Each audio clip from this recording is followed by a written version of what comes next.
فأما الإنسان إذا ما ابتلاه ربه فأكرمه ونعمه আল্লাহ রাব্বুল আলামিন বলেন ফাআম্মাল ইনসানু ইযা মাবতালাহু রাব্বুহু মানুষকে যখন তার রব পরীক্ষা করার জন্য ফাআকরামাহু ওয়া না'আমা তাকে সম্মান দেয় আর সম্মান দেয় সম্পদের মালিক বানায়া দেয়। একটু খেয়াল করেন, আল্লাহ তাআলা বলতেছেন মানুষকে পরীক্ষা করার জন্য যখন তার রব তাকে সম্মান দেয়, সম্পদ দেয়, তাকে নিয়ামত প্রদান করে, সে নামাজ না পড়ুক, রোজা না রাখুক, সে মানুষের কাছে বলে বেড়ায় ফায়াকুলু রব্বি আকরামান, আমার রব আমাকে সম্মানিত করেছে। আল্লাহ তাআলা বললেন আমি মানুষকে সম্মান, সম্পদ, নিয়ামত পরীক্ষা করার জন্য দেই, আর মানুষ এটাকে পরীক্ষা না মনে করে সে বলে আমার রব আমাকে সম্মানিত করেছেন। প্রথমত একটা জিনিস আমাদের ক্ষেত্রে ক্লিয়ার হওয়ার প্রয়োজন, আল্লাহ তাআলা শুধু অভাব, কষ্ট, দুরবস্থা দিয়ে মানুষের পরীক্ষা নেন বিষয়টা এমন নয়, বরং সম্পদ, সম্মান দিয়েও আল্লাহ তাআলা পরীক্ষা নেয়। যদি এমনটা হতো সম্মান, সম্পদ মানুষের আল্লাহ তাআলার ভালোবাসার মাপকাঠি, যে যাকে আল্লাহ রাব্বুল আলামিন বেশি ভালোবাসেন তাকে মনে হয় আল্লাহ তাআলা বেশি সম্পদ দেন, বিষয়টা যদি এমন হতো, বলেন তো দুনিয়ার মধ্যে আল্লাহ তাআলার সর্বাধিক প্রিয় বান্দাদের তালিকায় কারুনের নামটা হয়ে যাইত।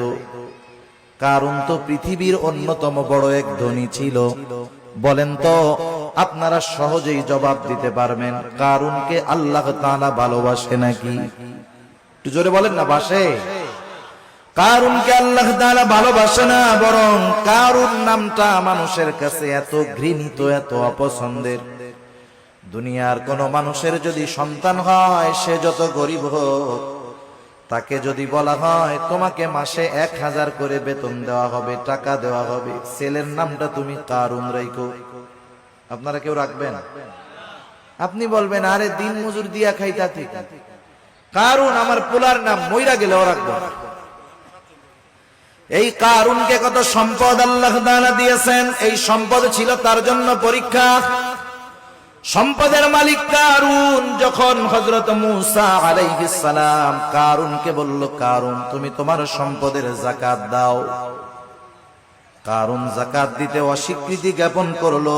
শুধু তাই না, সে মূসা আলাইহিস সালামকে অপমান, অপদস্থ করার জন্য, অপবাদ দেওয়ার জন্য একজন খারাপ মহিলাকে সে ভাড়া করলো, শিখায় দিল তুমি মানুষের সামনে বলবা মূসা আলাইহিস সালাম আমার সাথে জিনা করেছে, অপকর্মে লিপ্ত হয়েছে।